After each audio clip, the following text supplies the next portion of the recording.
Well, hello, people. Welcome back to the second part of our TED Talk.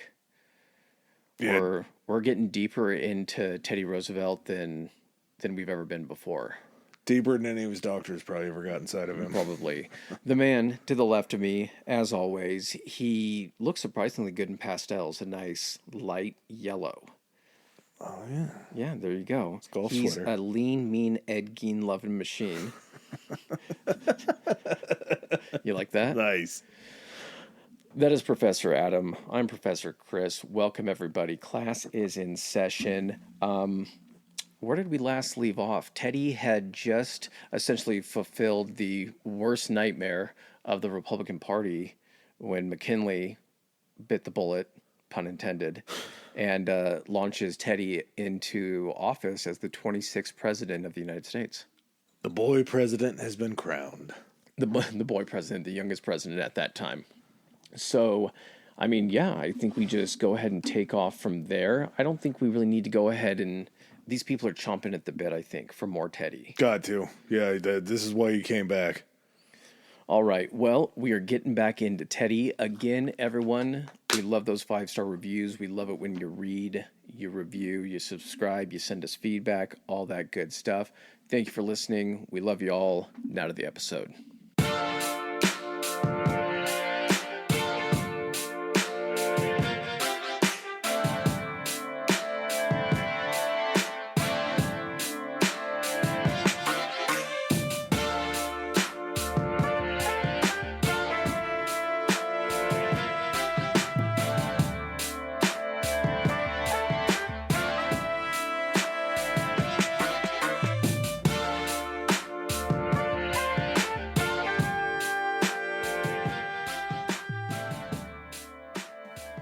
Adam, how many times do we text each other during the week doing our research about, the civilizations we've discussed or the individuals and talk about how they even got into the mindset to come up with some of the ideas that they had? It feels like most of them.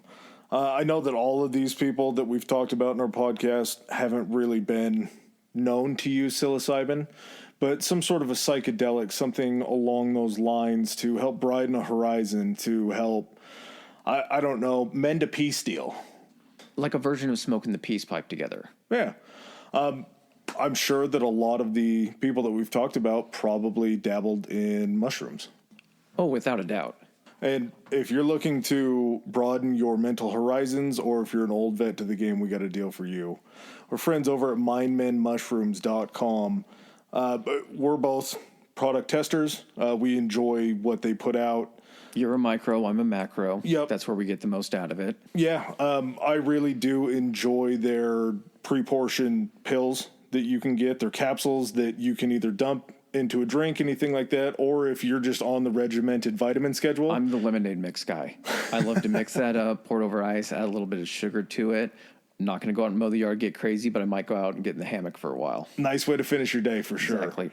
Well, what you guys can do if you're interested in this, go to mindmenmushrooms.com, use the promo code HIGH, H-I-G-H, for 15% off their entire site. Mindmen Mushrooms, microdoses, major results. All right, so what does Teddy do when you would imagine, like, he's in a precarious place, he's not supposed to be in the presidency, he's probably going to be walking on eggshells for a while, right? Yeah, you probably don't want to try and alienate the entire southern half of the country that you fought a war against fairly recently. Mm-hmm. But Teddy doesn't always do things in normal, traditional ways, as we've learned from the whole first episode. One of the first actions that he did as president was he invited my second favorite Booker T. Washington, to dinner at the White House. This is a pretty fucking big deal. Booker T. Washington was probably the most influential African-American black man in the United States. Part of the other half of the Harlem Heat tag team. Yeah, him and there was Stevie Ray Washington, too. We didn't hear much about Stevie Ray after they broke up. But not odd for him to be meeting with an African-American gentleman. They vote too, I think, at this point. Yes? No? Yeah? You keep talking, I'll look it up. Yeah, got to be voting at this point. He's got people that he can sway. He can push the black vote to the Republican side. The non-traditional part of this was he invited him to the White House and he invited him to dinner. Dinner's not really like a professional setting. Dinner's more of like a friendly social type deal. So when word gets out that Booker T shows up to the White House for dinner, All the way back in 1869. God damn, we finally did something right. Mm-hmm. Well, it should have been 1619, but Yeah, there shouldn't have been that whole slavery thing. either way, yeah. But once this hits the news, it sort of shocks this racist white Democrat vote that didn't think that this should be something that's going on. The segregation, Jim Crow was still very heavy down in the South at this point. So to see news of the white president sitting with a black man at his dinner table in the White House wasn't really a great look for the president to start out with. So, I don't know if you heard this. Did you hear the quote that it was a Southern politician made after the dinner? I think he said something to the effect of, this is going to set back white supremacy. We're going to have to perform 1,000 lynchings to try to equal this out. I did hear that, and I was pretty shocked that there were that many N-words in there. I figured there'd be more. Yeah, yeah. But, yeah, not a great look. Well, great look for Teddy, but not a good look as far as the South was concerned. Yeah, as far as progressive in the nation, that's huge. Yeah. That's something that nobody had ever seen before. So progressives are immediately going to be drawn to Teddy and like him. He said that he would extend the offer a second time when he was asked about it. He never extended the offer a second time. Instead, they just ended up meeting back with each other at their normal meeting times that weren't ever published in the news. So Booker didn't get to come back over for dinner at the White House again. Kind of a bummer that he didn't push the issue, but at the same time, he's a fucking politician. You have to talk out of both sides of your mouth when you're a politician. There was no point in time in history that a politician was just 100% honest. Yeah, and again, this is a discussion essentially about all of Teddy. We're not just going to gloss over it. There's a lot of positive stuff that he did, way more than the negative stuff as far as I'm concerned. Oh, yeah. But one of the things that he did is there were certain times when, as was kind of the custom of the day and everything like that, there was still some pretty blatant racism just everywhere. But yeah, so people kind of viewed the whole Booker T. Washington thing at dinner to be like, well, was it just a token act? Was it just something for publicity or anything like that?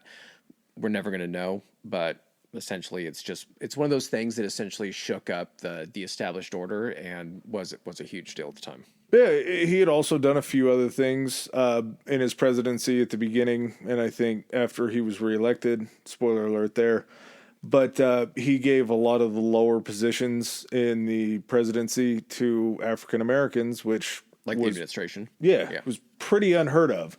And granted, they were lower level positions where they weren't ever going to get a lot of fame and notoriety, but he was giving jobs out to minorities. Well, black people. I'm not sure if it was other minorities, but we didn't learn that much about it. So one of the things he did too as president that no one had really done at that point is he was willing to essentially use the powers of the government to basically challenge private businesses on stuff for like regulations, fulfillment of certain trusts and lawsuits that were being put against them and everything. And he was basically what was known as the trust buster by breaking up like industry monopolies, basically using this thing called the Sherman Act. The Sherman Antitrust Act of 1890. Now, I could lie to you right now, and I could tell you that I knew who Sherman was and what happened in 1890 to cause this Antitrust Act, but I'm going to leave that to a separate episode. Well, and the thing is this is like, oh, well, that doesn't seem very interesting. Yeah, he was fighting against industry and stuff like that. The reason that's such a big deal is this is still in a time in America, well, fuck, just like it is now, where there's fucking lobbyists and there's money behind all this stuff. So basically, for a president to go after, it's biting the hand that feeds. Yeah. In their opinions. But he's just like, I got my own money. Fuck it. This is what I'm doing. This is, he was fighting for the people. That was the biggest thing is he was essentially like a representative. He's like, if I'm going to be in this role was created essentially to stand up for the people. And that's what I'm going to fucking do. He's like, I'm not behooving to these fucking industries or anything like that. And it's also smart in the sense that if you're really thinking about it, yeah, they do have a lot of money and a lot of power, but their votes, they don't control as many votes as the public does. There's a lot more of these people that are just working to survive of the common people than they are of these fucking industry heads. Yeah, and essentially it's kind of what we see now, where there's the concern for the Amazons and the Walmarts to push out the little people, and not, well, sometimes actual little people, but the United States antitrust law that was passed in 1890 was passed by Senator John Sherman, and essentially it just wanted the rule of free competition among those engaged in commerce. So these mom and pop, these small oil companies that are selling to big oil companies that are turning into the monopolies, then the monopolies can start to manipulate the prices. I like how you said small oil companies. I just see like a mom and pop out with one derrick. Yeah. Like you've seen fucking movies and they're like, well, yeah, we pump the oil up and we sell it. And Somebody rolls up with the check and just buys their oil and throws it in the back of their horse-drawn carriage and gets out of there. Yeah. And then a guy like J.P. Morgan rolls into town and he's like, hey, can I buy up all your land? If one oil derrick is producing this much, I bet 50 oil derricks would produce that much more. Yeah. And they would cut out the small businesses, but not only that, they could also control the labor forces for these larger businesses. They can manipulate prices, which then affect the poorer people that have to buy these resources from them. So Teddy, using this antitrust act to be able to push in for the common man and start to regulate that. I know regulation is kind of a scary word in our country for some reason, but this is back at a time where regulation was scant. There wasn't a whole lot of regulation going on. It was the Wild West. Yeah, as far as like corporations and laws and things like that, the corporations had to be beholden to. It was the first time for a lot of shit too, which is crazy. Like people are like, oh, like this is the first time like someone is trying to create a monopoly or has been powerful enough to go and do this. It used to be, which is weird, there used to be monopolies all the time when you would have one general store in like a small town. That would be the only place to get anything. So stuff started out as monopolies, not saying that they're good or anything like that, but it was just going so against the grain of what other presidents had done. And they said one thing with Teddy Roosevelt is that one of his biggest inspirations in his life was Lincoln. He looked essentially, and I think that comes from his father and being, staunchly on the side of the Union, everything like that. But he looked at what kind of Lincoln stood for and tried to emulate it a lot. And basically being just like a man of the people was his sole goal. And he wanted to lift up. He wanted to continue, like you say, his father's legacy in being able to lift up this poor class. He wanted this square deal to actually have legs. Mm-hmm. So Teddy brought 44 antitrust lawsuits that broke up the largest railroad monopoly and the largest oil company in the United States. I think they said that the 3 presidents previous to him had used this antitrust act 19 times, and he himself used it 44 times. This man likes to get shut down. Yeah. And he also created the Department of Commerce and Labor, which is going to be able to help out the workers and be able to control... It's representation for the workers. Yeah, is basically what it is. Exactly. In the department to oversee the wellness, essentially, of workers. Yeah, and then he also was able to create... This took a little bit more pushing from him, and we'll talk about how he uses the media more and more, but he was able to get something called the Bureau of Corporations passed that would be able to police future trusts to see kind of like, hey, we're getting a little too close to a monopoly here. Let's back off. Basically something to prevent it from happening, not letting it get to the point. Yeah. And one of the ways that he was so brilliant and so smart and so almost futuristic to what we see presidents now, he loved to use the media to get shit done because he knew that if he could get the news to the people of what was actually going on, if his position was to help the people out, it was advantageous to let them know what was going on. It was the voice of the public. It was public opinion. He uses this perfectly in 1962. He takes on J.P. Morgan. 1862. Oh, sorry. 1862. What? Oh, sorry. 1902. There we go. I'm looking cockhead at this board. So May 1902. It's a bad zero. He basically takes on his dad's old friend, basically, friend of the family, J.P. Morgan, during this coal miner strike. Now, the fucking world ran on coal at this point. All the battleships, everything ran on coal. Coal factories, all that kind of stuff. So basically, when there was a coal miner strike, you had a lot of people that were employed by the coal industry. And basically, he stepped in to resolve the labor dispute. And one of the ways that he did that is he basically, you have the negotiations going on between like the leaders of the Coal Miners Association, whatever they were, and then also like J.P. Morgan. Roosevelt's like, hey, let's get you guys in a fucking room. Let me mediate this shit. I imagine it like the scene off of Wedding Crashers. Like, why don't you just kiss my left nut? I imagine it kind of like that. And you got fucking Owen Wilson and Vince Vaughn, and it's Teddy in there trying to hash this thing out. Needing you, wanting you, taking you. Don't you want to get inside chastity without anyone finding out? Wouldn't that be nice? So he basically, during this meeting, he's like, hey, do you guys mind if I have like a stenographer in here? Just like in case, I can review the notes, find out kind of what's going on. They're like, yeah, no problem. And during this meeting, while there was a stenographer there, basically made JP Morgan look really bad because essentially the coal miners were willing to come to the table and offer certain things, very reasonable things. And JP Morgan was like, nope, fuck you guys, and just stonewalled them.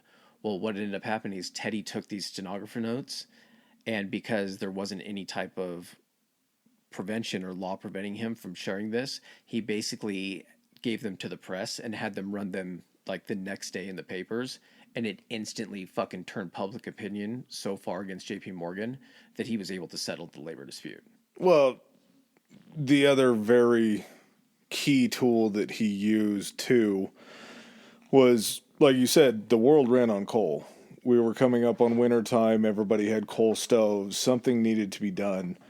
So one of the tools that he used was kind of bending the rules of the Constitution to declare a state of emergency so the government could come in and take over the coal mines. Oh, that's right. And turn them into government workers. So he kind of told JP, he's like, we can do this the easy way or the hard way. You can come to the table and you can start negotiating with these guys, or I can go ahead and have the federal government take over your coal mining operation, turn them into governmental employees, give them the benefits that they're hoping for, and we're just going to go ahead and cut you out. This reminds me, so many times this is the most apt description of how he handles things. It was prior to this, I think, when he was building up the Navy back in his assistant secretary days, when he was being asked essentially about like how he handled things. It was to speak softly and carry a big stick. This is exactly what that is. He's basically going up to JP Morgan and being like, I'm going to tell this to you where only you can hear it. But then that fucking stick sitting behind him is like, I just took this shit to make sure that these people are all taken care of. Yeah. Now you can fucking come to the table and we can get some fair shit worked out. And no one has to know about this. So what do you do? You can go one of two ways. He didn't come up with the term. He just used it and it got popularized with him. I think it's like a West African proverb or something like that that he got it from, which I'm sure he got it from travels all over the country to see how other places. Like, oh, that's fucking good. Yeah. That. Nobody in America has heard this before, so I'm definitely going to use it. It literally, it wasn't even a proverb. It was just something he heard, like he's out on safari. And the guide literally is like, he's like, how do you always survive out here? Like when you have to stay the night out here, he's like, you have to walk. Speak softly. Yeah, no, it wasn't. It was it speak? Oh yeah. Speak he's softly. Like, you have to speak softly. And then reach down, he's like, and carry a big stick. And it was literally a big stick in case the animals came up, and he's like, oh, that's fucking good. That makes sense. I get it. I'm going to use that for the rest of my life. And his big stick was being able to have the federal government to leverage these big deals that he had going on. Not to say that that's the best use of the Constitution, but he was able to differentiate how to use it to his advantage, but also use it to the advantage of the people. He said he was inspired by Lincoln for that. Yeah. Because Lincoln had to essentially stretch the Constitution in order to save the Union. Teddy was he was the law guy and everything. But he looked at that and he's like, as long as I'm not breaking the law, he's like, I can do this because it is for like the good of the country, the good of the Union. It makes a ton of sense. And it just shows kind of his acumen to be the leader that he was. He was put into power by a gunshot the first time. It was really, really important when it came time for his second election to be able to get the votes of the people, to know that he was doing a good job because people wanted to vote for him because he was so popular. He wanted that, I guess, acceptance from the electorate to say, we think you're doing a great job, that you deserve this. And the 1904 election, he fucking kills it. Yeah, it's the ultimate performance review. It's saying, I got into this and you guys maybe didn't know what you were getting, but now that it's been all me and the stuff getting done, your guys' vote is going to determine if I'm doing the right thing and if it's solely on me that I got elected, solely on what I've been doing. And the people fucking spoke. Yeah, he at that point in time, it was, I think, the largest victory. They said he garnered 56% of the vote. He got 336 of the 476 electoral college votes. Just basically blew this guy named Alton Brooks Parker that he was running against out of the water. Wasn't even close. Oh shit! We forgot to mention. This we'll just cover kind of shortly because we did a whole episode on this. Listen to the Panama Canal episode. It's an earlier one, but I feel like it was pretty good. Oh, yeah. So 1901. Yeah, go back, listen to the Panama Canal episode so we're not getting too far into it. Basically, France tried it first. Teddy had his eyes set on. He's like, well, we need a way. Because, again, he's a naval power guy. Yep. He's like, we need a way, essentially, to get our Navy to the West Coast much faster or to get ships back. And so he heard about the French doing this. And he was able to, through some dealings, basically get an area of Panama in which to go ahead and finish this canal. And he was out of the presidency when it was finished, but there's like a famous picture of him down there in like a white outfit, like white jungle outfit, like you would see, like driving a steam shovel, like digging it. Yeah, not to go too deep into that, just kind of the Cliff Notes version of it. He approached Colombia, said we would like to build this canal here. They had an agreement.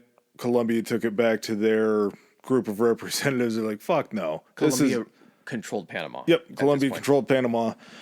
They took it back to their legislature was like, hey, America wants to buy this from us. They want to build this canal. They're going to pay us X amount of money. Like, no, this is the biggest thing that we have. That's why the French are over here trying to do it too. Listen to the Panama episode. Yeah. I like that episode. It was good. So the U.S. may or may not have helped Panama gain their revolutionary coup. And then they were like, your first order of business, Panama, is they're like, we give this area to the United States. They said it was within hours. And then a very obvious, like, sideways turned cartoonish wink. He's like, thanks, Panama. We'll be the first to recognize you as a, like, sovereign nation. But Teddy started the probably busiest shipping lane in the entire world. Oh, the amount of money it makes per day. I can't remember the details of that episode. Go back and listen to it. It's insane. Just the whole concept to even be like, yeah, we're just going to cut this thing through a continent. So basically, yeah, Teddy is responsible also for the United States constructing the Panama Canal. So thanks, Ted. We say that so casually. Like, but, to be able to create something like that, and that's like not his crowning achievement. So another cool thing that Teddy did while he was in office is he read this book. I can't remember what it was called, but it was basically kind of a sensationalized book written by this author that had snuck into a bunch of like the meat industry and meat processing places and taken pictures, or not taken pictures, but written about it. And there was talk like, no, of course, lobbyists in meat industry are going to be like, this is sensationalized and everything like that. Teddy, being the reader that he is, actually reads this book and decides to look into this himself, and through a bunch of like inspections, not him personally, but people that work for him, was able to determine that the meat industry was doing even worse shit than was actually in this book. The Jungle by Upton Sinclair. There you go. And so, like, talking about like grabbing bad meat and mixing it with shit and everything like that, there was no regulation of this. So he ends up passing the Meat Inspection Act of 1906 and then the Pure Food and Drug Act. Well, wait, food and drug, doesn't that sound like maybe an administration that we have today? Could the be. motherfucker started the FDA. That's right. This is my favorite thing that Teddy did because it's something that I think we've slacked on. Our food standards are much, much worse than they are nationwide or worldwide. Oh, yeah.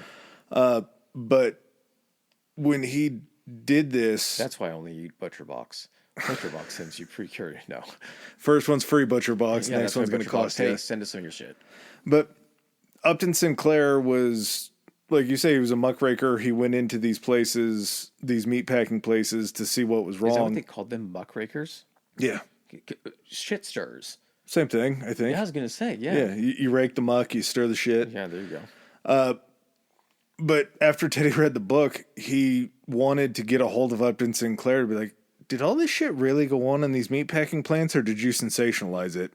Upton comes and meets with him. He's like, it was worse than I said. So Teddy sends investigative journalists in to check these meatpacking plants.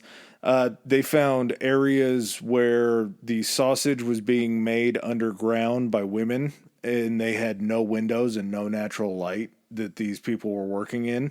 And the That's how I prefer my sausages too. I don't eat sausages unless those are the exact circumstances in which they were made. well, the other thing that they You found, can't expose good sausage to sunlight, Adam. Everyone knows that. no, they had another issue though, and that was the exposure to rats to the sausage. So what do you do when you have rats crawling around on the sausage floor? You poison bread, and then you throw that bread onto the sausage floor, and then the rats eat the bread, and the rats die. Well, sometimes those rats and the poisoned bread were ending up going into the grinder to make the sausage that was then being distributed out and making many, many people sick. So, with this Food and Drug Act that he passed, it created a system to where they actually had to label things correctly, and any sort of preservatives that they would use that would cause sickness in people, that they just went by the preservative name, not like what could happen when you have too much of it. You had to be honest in all the labels that you put out. Any kind of meat that you ground or any kind of steaks that you had to be clearly labeled correctly, and where the actual plant was that it came from. So if there was something wrong, there would be a way to. Yeah. So this was something for the country that was only beneficial and something that really needed to happen, because there was some gross shit that was going into the food that And they he were ain't eating. done yet. Next, he establishes the U.S. Forest Service in 1906 and the Antiquities Act, basically establishing national monuments, Grand Canyon being one of them, forests, or forest reserves. I mean, if you really think about it, it's so weird to think that, like, someone at some point was just like, hey, you know what we should do? We should just basically take a bunch of these areas and make sure no one can fuck with them ever. How about that? And at that time, they got nothing but space. So they're like, sure, Teddy. Sure, Teddy, you can go ahead and get on that. And he's like, I'm going to make this one a national forest so no one can ever touch it. It's a national monument. They're like, all right, Teddy. Can you imagine when people started moving in and, like, space started kind of getting more cramped? They were like, fuck, we can't touch this forest. People can't live here. Yeah, we'd like to mow down this section of these trees so we can build a house. He's like, no, dude, that's protected forest. That's protected lands. Nope, not no more. This was a really big step forward for the nation in being able to preserve nature, because now looking at it, we have an issue with these very important parts of our country that are being used, because somehow there's a correlation between where there's a bunch of trees and then like where oil is or where natural resources are, where gases are, anything like that. I think Teddy, in mountainous areas. Yeah. Teddy and they're untouched areas, so the stuff was always there, but we've just used up all the other shit elsewhere that now we're having, I think Teddy would roll over in his grave when he saw all of the public lands that have been changed over into private lands and sold to different private places. The issue that happened when he did all this stuff, because he did so much shit. So he used executive orders to create over 150 million acres of reserved forestry land. He also, using those acts, when he created the national monuments, the Grand Canyon was a national monument that couldn't be touched at that point. I think that was a bad example, because what the fuck is someone going to do to... I mean, they could... Yeah, hold on a second. I just thought of something. I was like, you couldn't fuck up the Grand Canyon. It's not like you could deforest it or anything like that. Can you imagine if that was not designated a national monument, the property values of houses overlooking the Grand Canyon would be? Yeah. Well, not to mention oil exploration, natural gas exploration, any sort of digging that's going on down there. And maybe at that point in time in the world, he's like, shit, if somebody digs in the Grand Canyon, are we going to hit like China? Like, how far down can they go before we get there? But the downside to what he did was a lot of these lands, these preserves and reserves that he had created for animals, weren't really his to give away. Nope. Yeah, there were native peoples that lived on these lands. There were Native Americans that had lived in, fostered these lands for hundreds of years before. And it's not like, hey, guess what? We preserved this land for you. See, you guys are good. It was like, so we've preserved this land. We're going to need you to leave. Yep. Yeah, thanks for what you've done. We'll go ahead and It's take it so from here. beautiful. We want to keep it around forever, just not with you here. And he had this different relationship with Native Americans that I just don't really understand. I get your sigh because you're like, I want to like this guy so much, and I want to actually do a study on a guy that didn't have bad shit that you're just like, why, man? Why? You're fucking up your image. The thing with him, he had experiences essentially with Native Americans being in the Dakotas and everything like that, but he had this weird, like almost 20% respect, 80% dislike. And he said something like, he's like, not all of them are bad. And in your head, you'd be like, oh, like, okay, so you've met some good ones, you met some better ones. And he's like, well, 9/10 of them are. 9 out of 10 of them. And I'm not going to look too much into the 10th. And it was just kind of like, oh, so you're a dick. Yeah.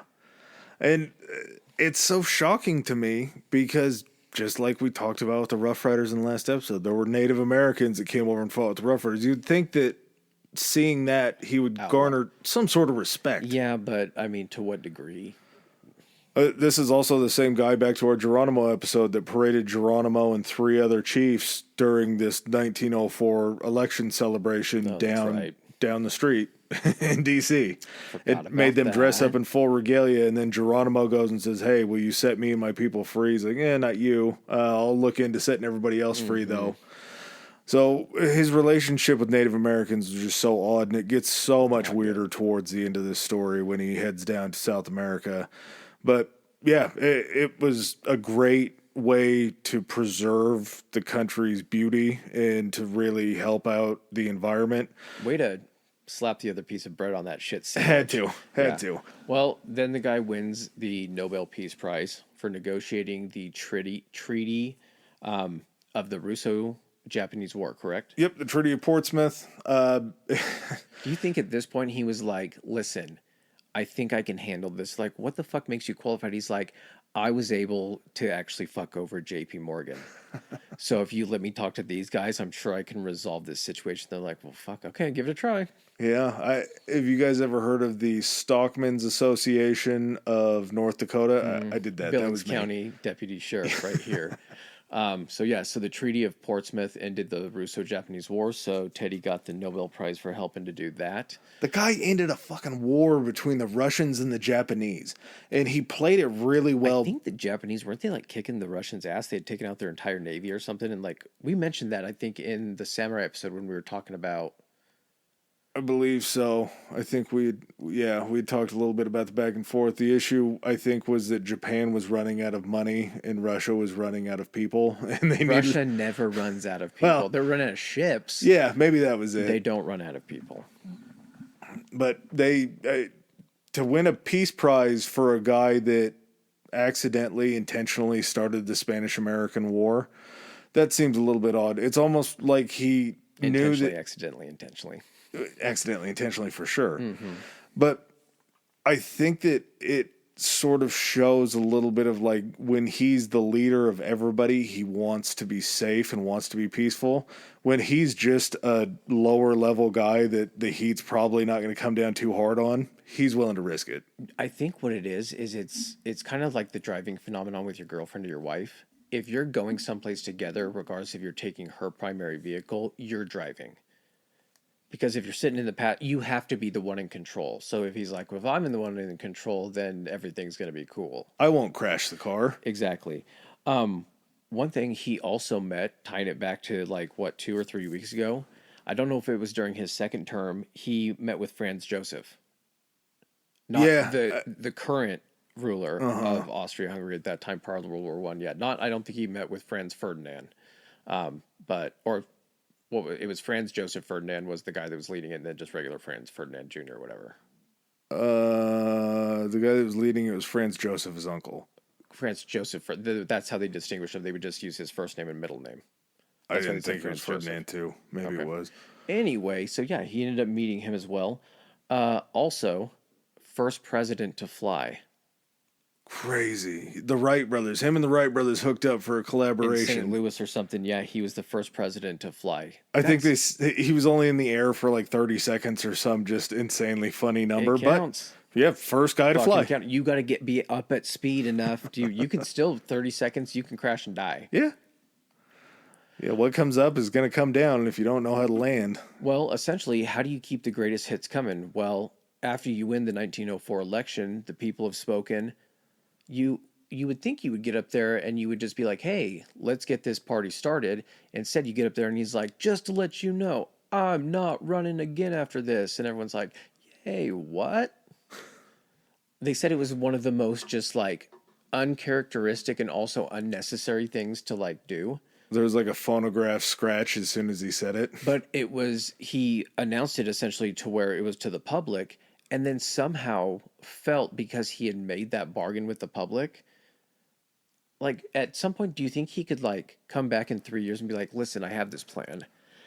3 years in, I'm going to come back and say, listen, everybody, I know what I said. I was so excited to run, excited about the next 4 years, but we still have work to do. How would you like me to run again and then see what the fuck was happening? But no, he was just like, oh, I said I was going to not run, and so I guess I'm not going to run. He had a lot of honor. He was a very honorable man for a lot of the His stuff that his he word did. was his bond, I guess, is one of those. And that had to be like a Western type thing. Could have been. I don't need a fucking receipt for this deed to the land. Yeah, this is where that sponge aspect that I was talking to. Everywhere that he goes, he picks up a little personality trait from the areas. And for the most part, besides the Native Americans and the way that he handled some relations with a troop of African Americans down in Texas, he seemed like a fairly honorable guy. It's tough to bring up because it's kind of confusing again with his relations with African Americans. It was in, oh shit, what was the town that they were in Texas? Brownsville? Maybe. Well, what went down there? I think, I don't know if it was Brownsville, and I don't want to say if it was because I don't want to Well, fuck you him have up. said it is. A town in Texas. Yeah, a town in Texas had a riot. There was an all-black. Yes, I know what you're talking about. I'm not sure if it was Brownsville, but it was where so you had an all black regiment, and of course in that time it was kind of, even up to the Tuskegee Airmen, white officers in command of them and everything. There was a riot in which some people got shot, I believe. Yep. And basically, I don't know if there was a lot of damage caused or looting or something like that, but all the blame fell squarely on this black regiment. And even the officers are like, hey, just so you guys know, when all this was going down, our guys were accounted for and at the barracks. And Roosevelt was still like, I'm sorry, I didn't hear you. Nope. I already said that it looked bad toward them. I already said that they were probably guilty. So he discharged every single one of them. Yep. In the face of proof, it was Brownsville. It was. Yeah, in the face of proof that this wasn't started by this black regiment, he just kind of didn't care at that point. It was like he was already pot committed to doing something about it and had to. And I think that's the whole thing with him being so committed to what he's going to do. I don't think anything, either on the good side or the bad side, anyone was going to talk him into doing anything different. I think he was set on that. Just like with, not comparing the two, but like on the positive side, the national parks, he was going to fucking go ahead and do that. That was something he wanted to do. On the negative side, discharging these guys for stuff that they didn't do, he was set to, no one was going to convince him otherwise, Yeah. whether it was going to be a good or a bad decision. So yeah, he has these kind of weird things that happen along his presidency, which You can just kind say of bad. You can just say bad things. yeah, they definitely didn't shine a good light on him. But for the most part, he was very good at what he did. And for him to give up re-election, I think kind of scared him once he realized what he said, but he was so caught up in the moment and he really wanted to portray himself as somebody who doesn't want to be a ruler or a dictator or anything like that, but somebody who wanted to go in, affect change, and then he could move on. Well, and someone might be asking themselves right now, well, what do you guys mean? He served as president after McKinley for 3 years. Then he won the other election. How's he running again? This was at a time in which there weren't term limits for a president. That wasn't set until I think FDR, when he oversaw the Great Depression and then went in right into World War II. And so they were like, nope, you're staying in office. We need constant leadership. And after that, that's when the term limits, I think, were set to the 2 because he served for 4 terms. Yeah, and it was, who was the only guy to do 3? It was the guy that took over after Kennedy got shot. After who? No. It was prior to that. It had to have been. I thought there was, oh, fuck, this is going to wreck my brain. And there's probably people listening. They're like, yeah, we know. Google it later, bud. Yeah, it'll come. Right. It'll come. He ends up choosing Secretary of War William Howard Taft to basically be his successor in the 1908 election. And he, for all intents and purposes, him and Taft got along great. He thought he was a great guy. That's why he picked him as his successor. And he was the Secretary of War. And he was, of course. It's not like he's going to be like, well, my VP should probably do it. He's like, nope, it's the war dude. And so, yeah, he was the guy that was pumping him up. And basically, if you had Roosevelt's endorsement at this point, you were going to be the candidate that they were going to back. Turns out he really wasn't reading the signals that well, because I think Taft was kind of playing him some lip service as far as his policies, because he was under the expectation that Taft was just going to continue with his platform. Yeah, and just continue to get the things done that he had set in motion. He groomed him to just follow orders. And then as soon as Taft was in, Taft was like, well, actually, we're going to be doing something different. And so this was like a betrayal between him and Taft that actually like completely destroyed their friendship and basically turned them into adversaries. Taft knew that it was big shit. He invited Teddy to stay at the White House, and Teddy just didn't return his phone call. Yeah. He had had enough of it. He didn't need to deal with Taft shit anymore. And he kind of got a little bit reinvigorated because in 1909, after he leaves office and Taft wins, he took a little expedition to Africa along with his son Kermit. I think this is him doing something after something that is making him unhappy. I think that he wanted to run again. He wasn't going to do it because he said he wasn't going to do it. I think he was probably like, fuck, I don't want to be here anymore. Where haven't I been? Let's go to Africa. Or where can I go back to? Let's go to Africa. And he's like, kids, we're heading to Africa. We don't want to go to Africa. It's hot. Kermit's like, I guess I'll go. Or he's like, Kermit, you're coming with me. He's like, God damn it. Kermit, you're the best shot of all the kids. Come on with me. But this is a coping mechanism. This is the exact same shit. This is going to Maine. This is going to the Dakotas. He's trying to fill whatever sized hole in him by shooting very large sized holes in I was going to ask you, do you think we didn't touch on it during the Maine trip last episode or during the Dakotas, but I mean, the assumption is he was killing a lot of stuff while he was out there, right? Both in Maine and in the Badlands. I think he accidentally, there was a fight between him and or I guess he was hunting a bear in Maine, I think is where it was. Mm-hmm. And they said that it was just dumb luck that the gun went off at the exact right time and hit the bear between the eyes. Because if it hadn't happened in that order, Teddy would have been bear meat. Oh, yeah, definitely. So, yeah, during this little outing to Africa, and he's also going, I think, because he's still contributing to the Museum of Natural History. Yeah, they sent researchers over there with him for this expedition. So they're, collecting samples and everything like that. Well, Teddy's giving them a lot of fucking samples because they kill or trap 11,400 animals. That's so many animals, 512 of them were big game animals. There were 6 white rhinos.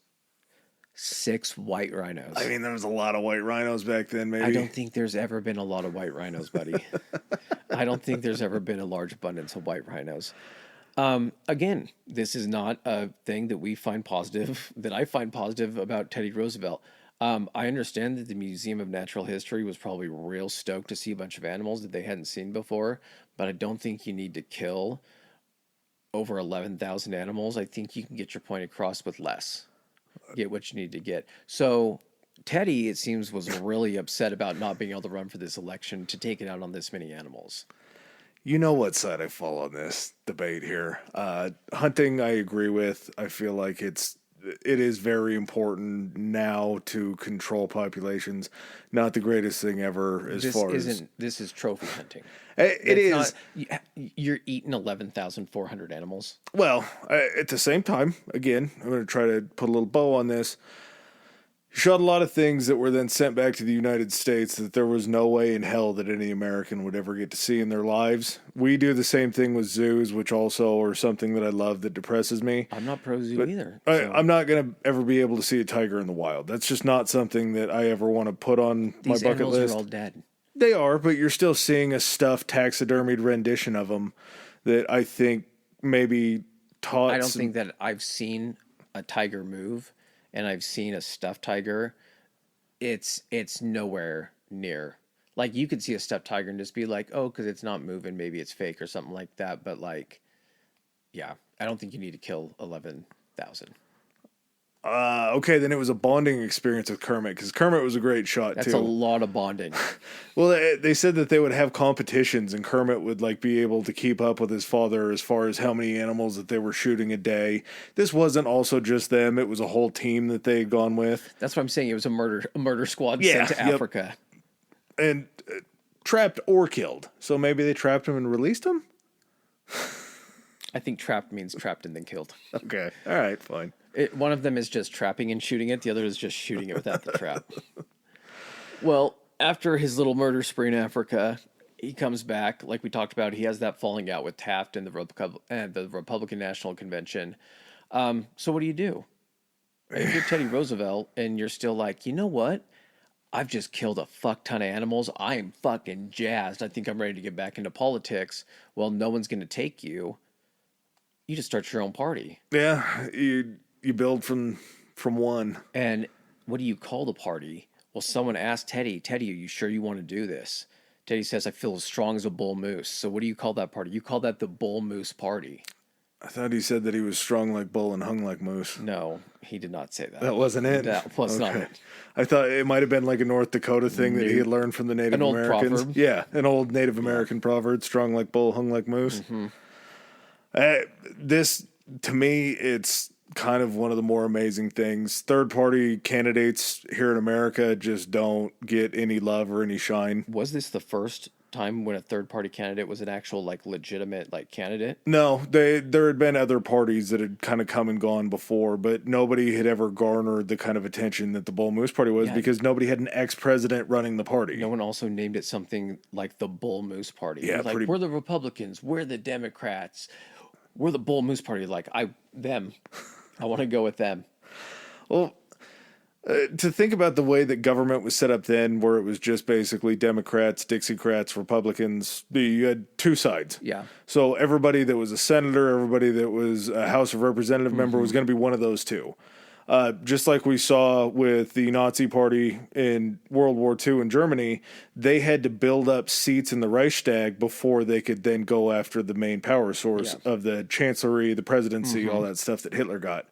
Well, he was trying to do it where a third party would be president and then have to compete with the Democrats and then the more regressive Republicans, because he was a progressive Republican, which sounds like a weird because the Bull Moose combo. Party was definitely not going to take really any seats in Congress to give them any type of control. Yeah. It was basically going to be a split between the three groups, one running the executive, legislative. Okay, yeah, that makes sense. So it's interesting to kind of see how that would have played out.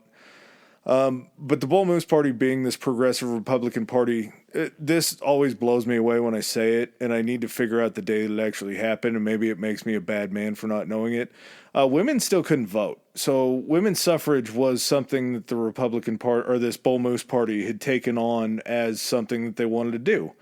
And he would have a lot of women showing up to his rallies because he would be preaching about being able to get them the right to vote. 1920, so close. Yeah, well, that's right, because it was FDR that pushed it through. So that makes sense. Maybe it wasn't, because 1920 wouldn't have been him, would it? We'll find out later. Okay. So, as a third-party candidate, he was taking on Taft and Woodrow Wilson, names people should be familiar with. At a campaign event in Milwaukee on October 14th, 1912. We're getting shades of McKinley here because Teddy Roosevelt was shot in the chest by John Fleming Schrank. And this is like out of a fucking movie. Basically, The bullet did get through to his chest. It caused like a flesh wound, enough to where it was bleeding. The bullet was slowed by his metal eyeglasses case and his 50-page speech. That's the scene where someone's like, I kept the diary you gave me, and like they survive in a fucking Wild West. Is that why he's carrying shit like that? He saw that happen once in the Badlands where a guy was saved because he was carrying something in his pocket, and he's like, I think I'll just start carrying a 50 fucking page speech. What's the movie where the guy has a prune that he got from like his father, and then he takes a bullet and the bullet hits the prune? I don't know. Do you know any? Is this ring any bells? Not one. He pulls the prune out and he goes, "The prune's seen better days."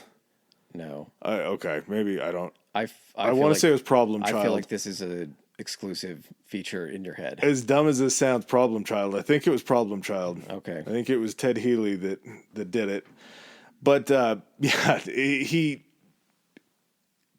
just that whole thought of the events that would have to be in order for his eyeglasses case and his 50-page speech to be folded over and put in the exact same pocket where the bullet hits. Like, aren't you off? Like, it seems like like, I'm one of those people that I got to have some equality in like jacket pockets if I'm carrying multiple things. I can't have it stacked on one side. You're carrying your glasses case and a 50-page speech on one side of your jacket. This is ridiculous. Well, what are you going to do? You're going to get the fuck out of there.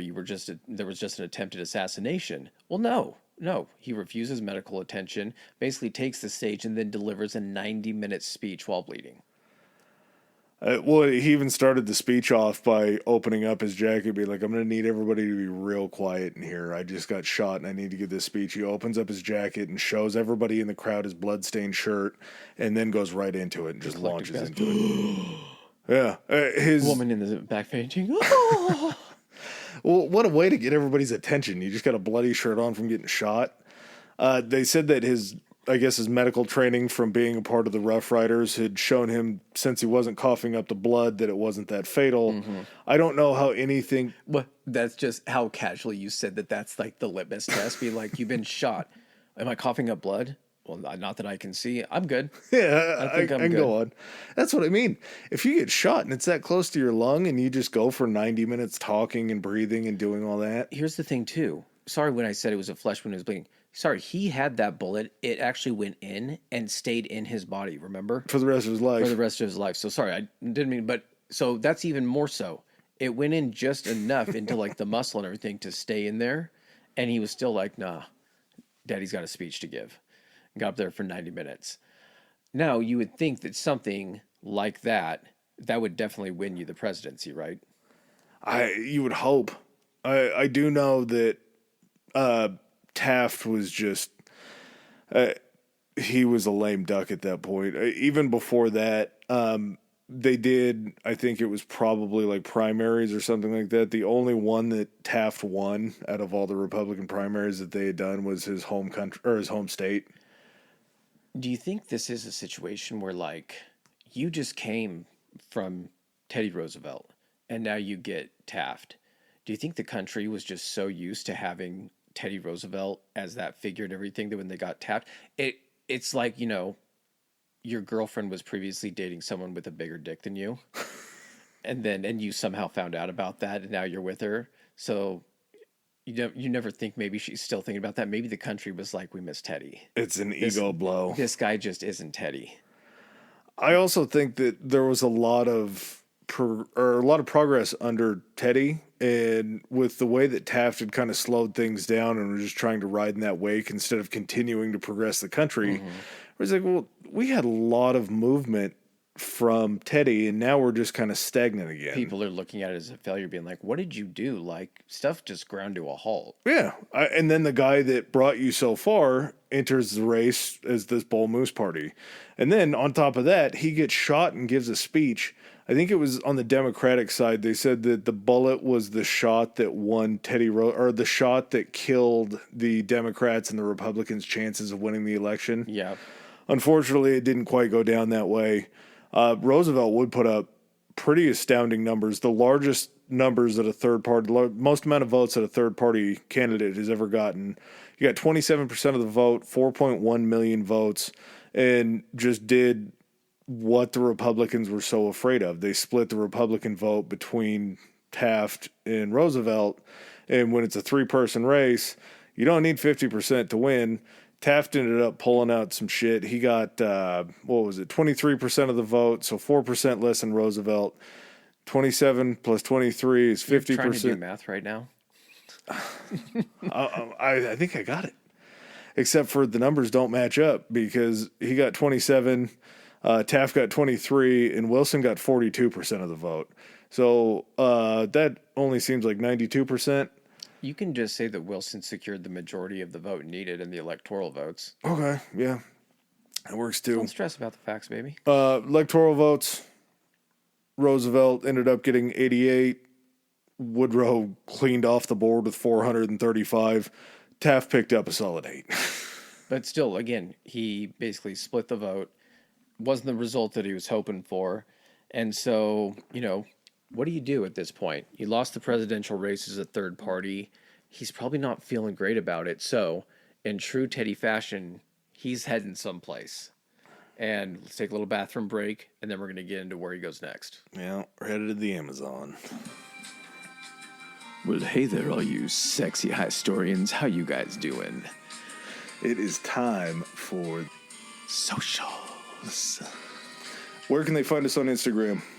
If they want to follow us, they can find us at Historically High Pod on Instagram. That goes the same for Threads as well. You can also find us on Twitter. Tell them about Twitter. Historically High. That's Historically HI on Twitter. And if you want to email any of your comments or suggestions, where can they find us at, Adam? At Historically High Podcast at gmail.com. Gmail. All right, and back to the show. All right, heading to the Amazon. Like Dominic Toretto's Fast and the Furious crew in every single movie, Teddy's heading to South America. Family. He took his family. He took a family member. So what is a man who is getting to be about 55 at this point? Guess what? He's still got the connection with the Natural History Museum. He had a very successful trip to Africa for specimens. So he tells him, hey, why don't you let me go to South America? I'll do my thing down there where I just get all of my depression and anger out by probably killing quite a few things. And while we're down there, we can collect you guys some specimens and do all that kind of stuff. So they're like, yeah, we'll fund you. Go ahead and do that. Once they get down there, all of a sudden they find a new goal. And it's to find the headwaters of the Rio da Duvida, the River of Doubt. Dun, dun, dun, dun, dun, dun. This whole trip came about a lot like you were talking about. He hooked up with the Natural History Museum. He's like, I want to go do something. They go, okay, we're going to send you down. I need to go do something. You're going to go down this river in Brazil. This is already mapped. It's already charted, everything like that. Go down there. He actually takes almost everybody in the family. He takes his wife. Everybody takes Kermit down there with him. They get down there, and the whole idea behind it was there was this gentleman that was named Father John Augustine Jam. I feel like Kermit gets the short straw. I have a couple thoughts on this real quick. Do you think that at this point the Natural History Museum saw that Teddy lost, and they were like, somebody figure out something that Teddy can fucking do? Someone's like, we haven't been to the Amazon yet. They're like, perfect. And next day Teddy calls up. He's like, hey, what do you got? He's like, we got something for you, Teddy. And then Kermit's probably like, after all these things, after the Africa thing, Kermit's probably like, what? No, God damn it, he lost? Where are we fucking going this time? Well, Kermit was actually already down there. He was already working down there. He had a job with an American company that was working down in South America. I want to say it was the rubber industry, but I don't think that was it. It just sounds right. So Kermit was already down there. That's why his wife came down, was to see their son. And once they get down there, the Brazilian consulate's like, hey, have you ever heard of Candido Rondon? Candido Rondon. Candido Rondon. He's just somebody that's known as the South American Lewis and Clark. Okay. Shit. I forgot to go over Father John. So Father John's getting old. He's a Catholic priest, so he's probably taking a vow of celibacy. I don't know how the the kid trafficking work back in 1913. But Father Zom wants to go down. He wants to see something incredible in his life. Is Father John in South America, or is he from here? He's from here. Okay, so he's like, hey, I heard you guys are going to South America. They got really nice kids down there. Take me with you. Could be. Okay. Yeah, probably it. It was a trip that he thought that he would never get to go on. He ends up hooking up with the guy that set up Teddy Roosevelt to go down there. Once they get down there, fast forward to Candido Rondon, they said, we have this river that we call the... River of Doubt. Yeah, what's the Spanish translation? Rio da Duvida. Yeah, the Rio da Duvida. We don't know where it ends up. We know where the headwaters are, but we need to see where it connects. So would you like to go explore this brand new area, this uncharted territory with Rondon? You can almost just, when you're describing that, you can see Teddy's blood flow challenging. He's like, what did you say? Unexplored? Dangerous? I'm in. He had made some comment because his wife was worried, and that's why Kermit went with them, because his wife was like, hey, Kermit, keep an eye on your dad. She basically, yes, she was like, Kermit, you're fucking going.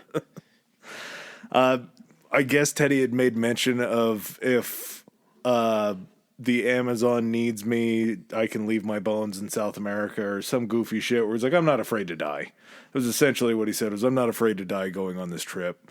So they head off on this trip. As far as the voyage goes, the issue is... What happened with Father John? Father John's coming. Okay. Father John comes on the trip with them. They have Rondon and all of these Native Americans that they just call Indians, because I'm sure they look like the same Indians that are up in America down there. They're like, oh shit, they got you guys down here too. Cool. As they're going along, the Brazilian consulate, or whoever brought Rondon onto the trip, was like, make sure to take care of the palefaces. These guys are all pretty important people, and we don't want them to die. So second... Listen up, dude. Do not kill this gringo. Whatever you do, do not let this gringo get killed. He is a very important man. Incident international. Yeah, exactly. So it was like the second or third day in, Rondon talks to his guys. He's like, hey, cutting rations. These guys like to eat. Apparently Teddy would get up every day and like go for a hike or go for a hunt. He was a very active guy. But when they were down there, Rondon's like, we have to make sure that these guys have a good time. You guys are eating less so they can eat more, so we can keep these things going on this ration trip. Coming down, they knew where the headwaters were. They were up in the mountains, so you were going to be going downhill, which you don't know where rapids are, because this is an uncharted body of water. You don't know how easy it is going to be to get back up, because just because you find where the connection point is at the bottom of this river, you still have to go all the way back home. Well, here's the thing, too. You can have an idea of like, well, we know where the headwaters are. We know it empties somewhere in this region into the Amazon River, or wherever it was. But the river can literally just wind endlessly up and just in any and all directions. And a straight shot that might be 200 miles can be turned into like 625 mile long journey. It's pretty long. Yeah. It's pretty far away. Well, during this, now, before I get into this, does Father John happen before or after the canoe incident? Is the canoe incident before they split up and they send the other explorers down the known river? Is Father John before Teddy gets hurt? I don't think so. You think it's after? I think it's after. Does Teddy lay into Father John about something? Because Teddy's not really in a super good condition after the incident. Yeah, oh yeah, he does. He sends him home. All right, well, during the trip, they hit some rapids. Teddy, as a fucking 55-year-old man, jumps out to try to stop the canoes from fucking hitting into some rocks and ends up, like, hurting his leg. And it's not like a break or anything like that, but there's, like, an open wound. And guess what? You're in the middle of the fucking jungle. A jungle you've probably never been to before. What tends to happen if people come into some place and have an open wound and they've never been there before? Infection, gangrenous regions probably. A little bit of topical or tropical fever, kind of like malaria, which was coincidentally also worsened by that pesky bullet that he still had in his chest. It crushed Kermit too. Kermit kept getting sick over and over again from this Oh malaria. yeah, they both got malaria. And so it got to the point 6 weeks in where, and I'm not sure how far in he actually hurt himself, but by 6 weeks in on this journey, and again, this journey, they don't know how long it's going to take. They maybe have some type of general idea, plus or minus 500 miles. I don't fucking know. But Maybe. like, they don't, this could be months and months. They're completely away from any and all civilization. They were even like finding like severed monkey heads and stuff from the natives, like sending them out as warnings as they were traveling downriver. So not exactly probably unless a severed monkey head is like a offering of peace. It doesn't, wow. It doesn't strike me as one. I don't really know how endangered they were from the tribes because the area that they were working in, Rodon had already explored before. And they said that one of the things that he had done, How did he explore it if it's all supposed to be uncharted? like explored the area and found natives. But they had found the headwaters around there, so I'm assuming they probably ran into the natives around there. That's true. But one of the things that they would do that Rodon always preached was whenever you ran into natives, the thing that you would do is you would leave them gifts and then you would leave. Maybe that's what the severed monkey heads were. Maybe it was the exact same thing. Like, Really yummy monkey head. glad you're back. Here, best part of the monkey right here. Well, by 6 weeks in, they were having to be attended to day and night, or Teddy was by the like camp physician, whoever it was. Basically, he couldn't walk because of the leg, had 103-degree fever, and at certain points, or at one point, he was just like, listen, I'm slowing everybody down at this point. Already made peace with the fact that maybe my bones were going to be somewhere left on this river. Leave me a bunch of morphine. I'm just going to go ahead and get high as fuck and OD on this kind of stuff, and you guys just take off down the river. And Kermit was like, yeah, Mom's going to be pretty pissed if I let that happen, so that's not going to be an option. So give me the morphine back. Even then, I'm sure Rodon's like, yeah, Gringo went crazy. You guys are going to have to carry him. Like, we can't leave this guy. That's the one thing they said was don't come home without that guy. Yeah. This guy first, his son second. All the other white people aren't really your priority. Yeah, they're collateral damage. But, I mean, they end up making it. Yeah. They survive. They end up making it. When he gets back, and I don't know, when I say they make it back, that also means they have to come out, then get to some place that's has civilization, then find out where that place is, and then get back to wherever they were starting from or wherever. Or you have to return the same way that you came. I don't think they did that. You don't think so? No.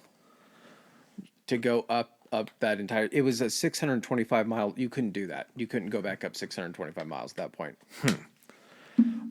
One of the cool things that came out of this was the relationship that Teddy fostered with Rodon. And they said that when they would break for camp at night after traveling, they would sit around the campfire and they would tell stories. And I guess it was something like Rodon didn't speak English, but he spoke French. And Teddy didn't speak Portuguese, but he spoke French. So they communicated, but they weren't very good at it. So there was a little bit that was lost in communication and translation. But they said that Teddy would just hold court and he would tell all these Old West stories to all these Native Americans that were down there in Rodon and just dazzle them all the time. So he would tell them in French. Rodon would then tell them to everybody else in Portuguese. Yeah. And you have to think that there was probably a couple times when Teddy was like, yeah, so I was out on the plains and I shot at these Indians. They're like, what are Indians? They're like, well, they look like you guys, but they're up north, so I don't think they're related to you. They're like, oh, but you're nice to them? You're friends with them? He's like, nah. And then I lived in a big white house, and everybody was really nice to me. It would be tough to explain, like, we kind of torture your people up north. I'm going to tell you right now, Cool for with the you longest guys. time with him running that fever and everything, they said he was fucking delirious. They probably got some fucking wild stories yeah. when he was delirious, Teddy. He's like, all right, everybody, sit down. I'm going to tell you about something. Well, they said that for the most part, all these stories they believed because they were out on the trails with him traveling and they saw just how gung-ho and crazy he was. So any of these stories that he told them, they're going to be like, yeah, it makes sense. I just saw that guy jump over some rapids. Wasn't too gung-ho after the injury. So when he ends up getting back... Oh, Father Zom. Okay, We please, gotta- yes, for the love of God, finish his Father John thing. Okay. All right. Long build up.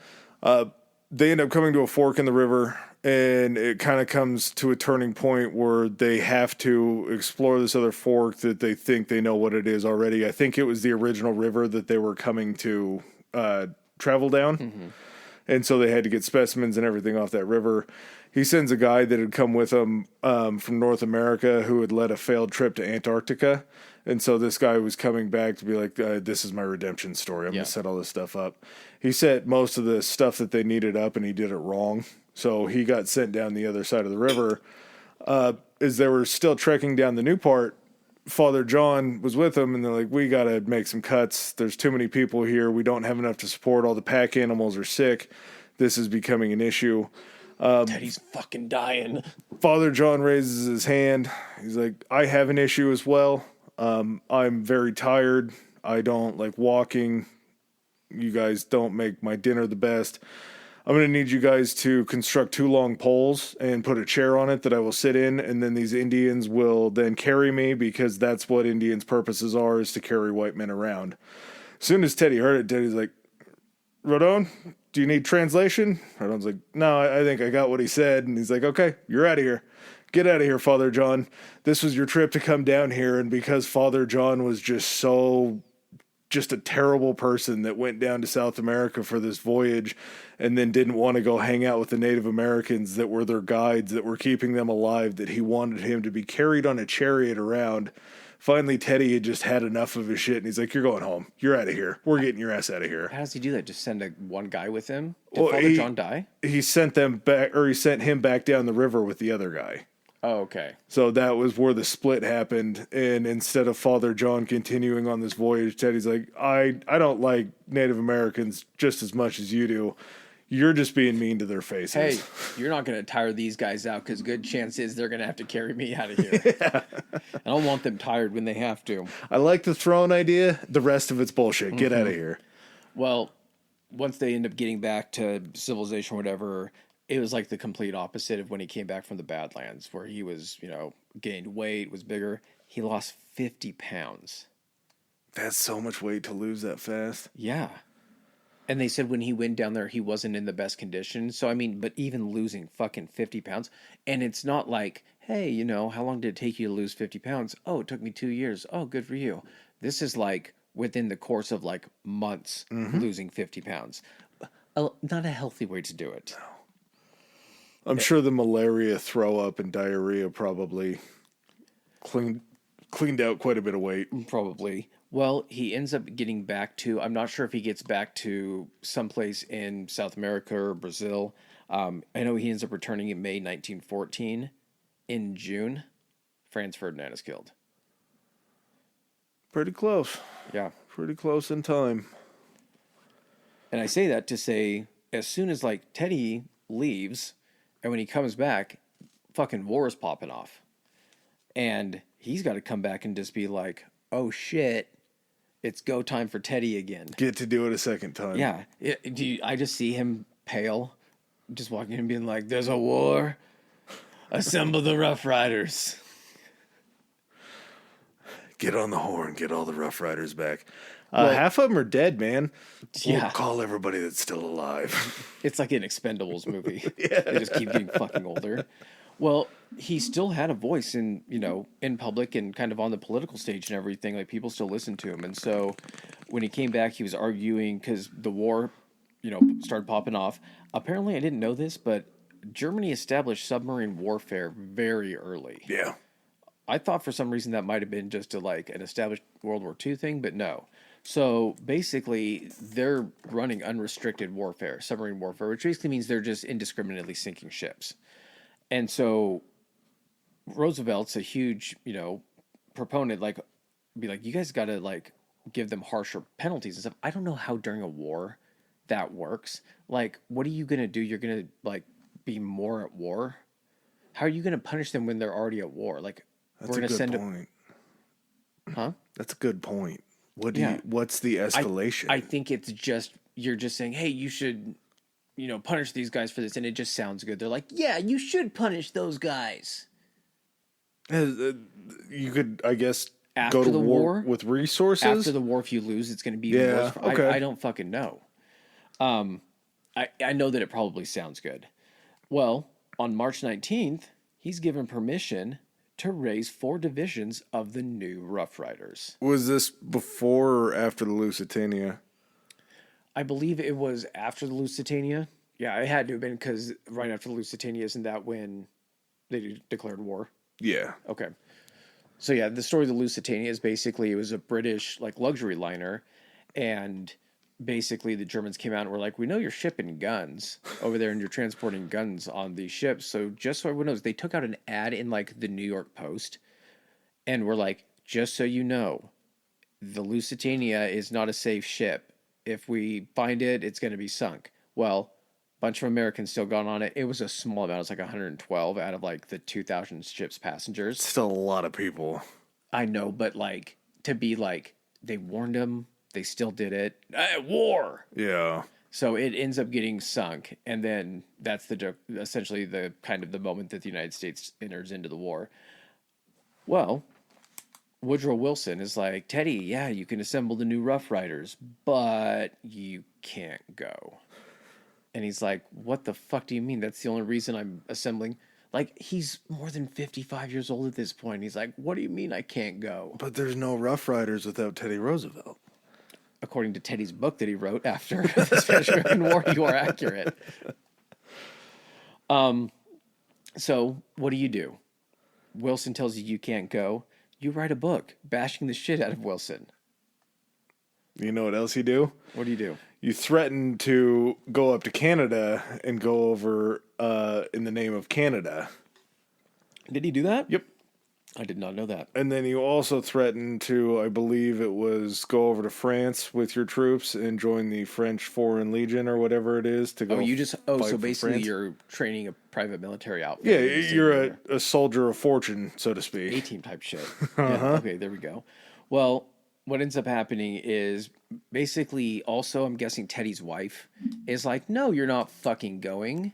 And then his kids are like, yeah, Dad, the fuck are you doing here? You shit your pants at the family reunion. What do you think you're going to do over there? Fucking do when you're out in the fucking wilds of France. Basically, though, the sons take up the torch and they're like, this is obviously really important. This is part of the family lineage and everything. We know how much Dad is, this has got to be something that they know that it was their grandfather, having heard it from Teddy. So all 4 of them end up serving in World War I. 3 of them end up surviving. The one that ends up not surviving is Quentin, who is the favorite. What was his nickname? Quintikins? Quintikins, yeah. Was it Quintikins? And he was actually a pilot, which is crazy because you're fighting in like dogfights and biplanes and stuff. Didn't even have good eyesight, so he memorized the eye chart so he could pass it and had like a bad back. Yeah. He's like, I'm still flying these planes. And had reported back that he'd won like a fight against like a German airplane, everything like that. Fucking Teddy's reading the news and everything like that, being like, fuck yeah, Quinny. And then it turns out that at the age of 20, he ends up getting shot down, I think behind German lines in France. Yeah. Did you hear what they did when they found out it was Roosevelt's kid? Yeah, they gave him a full military funeral, didn't they? Yeah. That's not what, I mean, technically you are at war with America, but just to like, there is some type of like, in those types of wars, there was some type of like decorum. Yeah. Because it was still honor. From the time of like Bastille Day. Gentlemen's tactics and stuff like that. So yeah, that's just something like they found out that he was Teddy Roosevelt's kid. And so they're like, yeah, we'll give you a full military funeral over on our side. What do you think the emotion could be for Teddy when he hears Quentin tell him that he shot down that German in that dogfight? He's like, the ultimate prey, humans. I've always wanted to try it.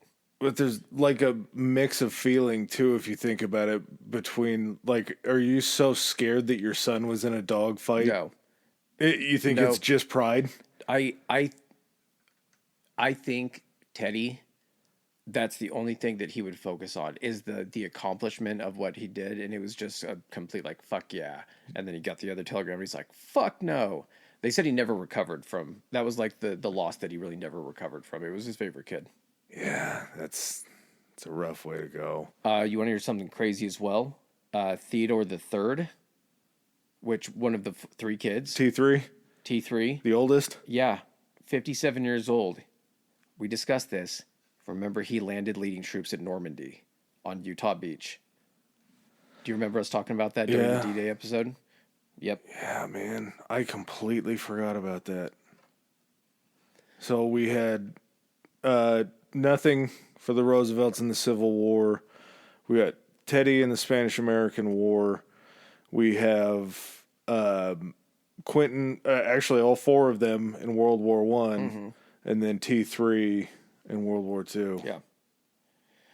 Kind of after World War One was over with, Teddy was a big proponent essentially for the League of Nations, and kind of had this thought, and I think it was also kind of back from when he was building up the Navy and everything, is that he felt that the responsibility of the strongest nations were to be able to essentially also protect other nations and everything. And as far as like the League of Nations went, he was arguing for some like strict ass stuff. Like if any of these countries go to war against like this country, any country in the League of Nations, everyone has to commit their full military power. Because like when you think about when we talked about Korea and it's the United Nations, it was just a small portion of like countries chipping in a couple thousand guys and stuff like that. Yeah.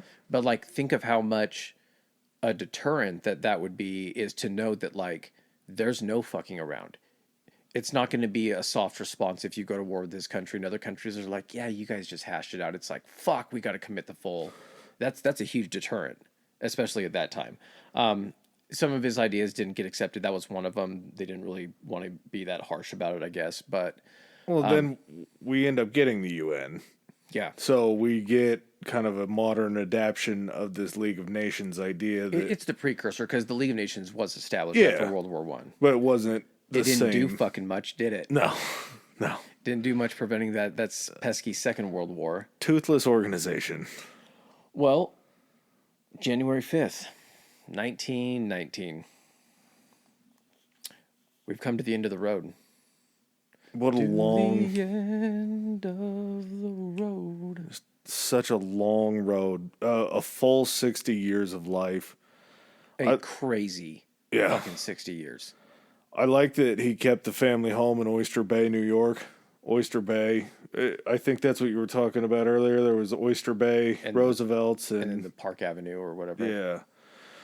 So this is the family complex that he comes back to. That's pretty cool to keep his roots, especially when you think, I guess maybe I say that because I didn't think of it from like the rich standpoint and the fact that I guess he didn't have a shitload of money towards the end. Congrats to that guy for, being in those mansions. Yeah, but he had that. I'm sure he had the ranch too in the Dakotas. I guess he wasn't paying for housing when he was in the White House. I'm not sure if he might have sold that. He did sell the ranch, but just all the land that he had owned, he still was able to keep this Oyster Bay house, but he had a shitload of money, so it was probably already paid for. That's the thing, is it's an entire lineage. This house probably passed from Roosevelt to Roosevelt to Roosevelt. It was probably just within the family that someone always lived there. Last thing he said was to his like servant James. Last words was he was having some breathing problems earlier in the day. And so he was given, I can't remember, I think he might have been given a little bit of morphine. And basically last words that he spoke were, put that light out, James. Or put out that light, James. And then James left the room. I think it was around like 4 o'clock, 4:15. They said that passed in his sleep. Had a blood clot that traveled to his lungs, correct? Yep. Yeah, blood clot dislodged and traveled to his lungs. I don't know. When I hear that and I hear about the just terrible asthma that he had, I wonder if they could have been related if the asthma finally caught up to him. No, it was as a result, he had bouts of malaria. It kept Oh, popping that's up right, and he was huh? fighting. They said he never recovered from those injuries and the infection fully. That's why, like, when you're talking about the World War I stuff and him wanting to fight, it's like, dude, like, you did not recover up to this point. That's why I think, like, looking at that had to be, to have him arguing with someone about that and them just looking at him and being like, you are in no condition to do this shit. I don't think he ever realized it, though. No. He never realized it himself, but everyone else was looking and be like, nah, man. Yeah, there's nothing left for you to do. You've done plenty. I was going to say, no shit, like, you fucking rest, man. But Archibald telegraphs his brothers, the old lion is dead.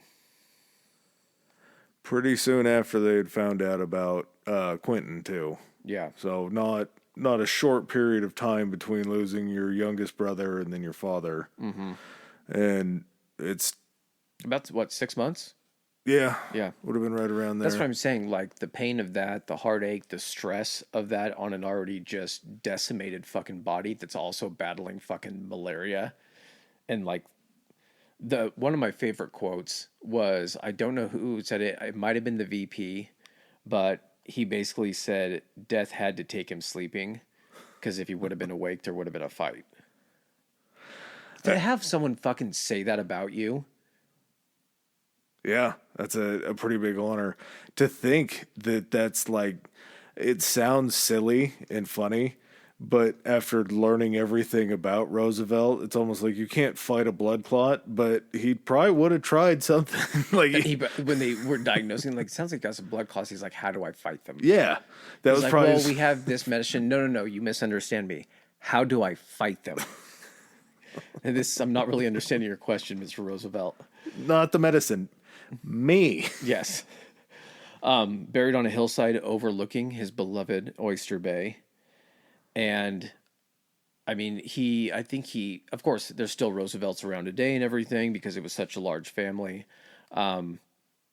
So many things that you can track back to Teddy. One of the things that I mean, unfortunately, I did not know. I could have told you maybe two out of the presidents that were on Mount Rushmore, but also to be up there with Washington. Wait. Okay. Roosevelt, Washington, Lincoln, Jefferson? No, Jefferson. Is it Jefferson? God, I want to say Jefferson. I'm not sure though. Washington, Lincoln, Roosevelt, Jefferson. It is. Oh, here we go. So, George Washington, Thomas Jefferson, Abraham Lincoln, and Theodore Roosevelt. Yeah? All right. I feel good about that. Just to be, that's fucking crazy. Like to be up there with the first president, Thomas Jefferson, third president, Maybe.